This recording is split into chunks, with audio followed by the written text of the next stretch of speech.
l'excitation économique actuellement avec une raréfaction des ressources non renouvelables et il faut que la jeunesse prenne en compte rapidement ce dérèglement pour mettre en place de nouvelles règles économiques dont l'économie circulaire dans leur vie de tous les jours, l'éco-conception. L'objectif de cet atelier d'intelligence collective sur l'économie circulaire qu'on a mené à Beaune avait pour but véritablement pédagogique, démocratiser un peu la notion d'économie circulaire dans les lycéens de Beaunois. Le rectorat en tant qu'acteur majeur de l'éducation sur le territoire, puisque en Bourgogne nous avons 280 000 élèves entre primaire et secondaire, c'est de créer les conditions favorables à l'émergence de l'économie circulaire par une éducation formelle, informelle dans nos établissements scolaires. Une action comme celle d'aujourd'hui est importante pour nous pour deux raisons.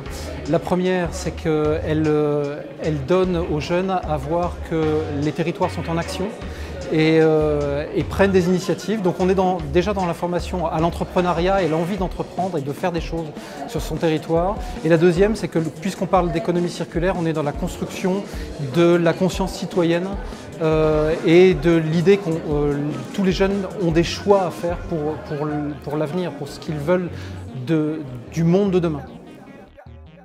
Le rôle du Centre Affinéo, c'est réellement de sensibiliser un maximum d'acteurs.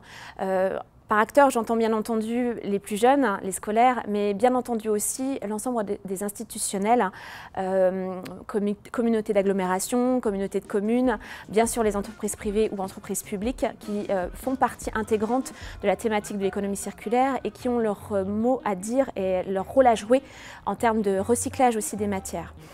Au sein du Centre Affinéo et grâce à l'usine de recyclage du plastique, on montre concrètement qu'est-ce qu'on peut faire d'une bouteille et qu'on peut la retransformer en une nouvelle matière première secondaire afin d'en refaire un emballage et ainsi préserver les ressources en matière première.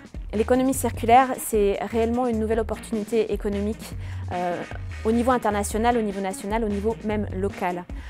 Cela permet bien sûr d'économiser les ressources.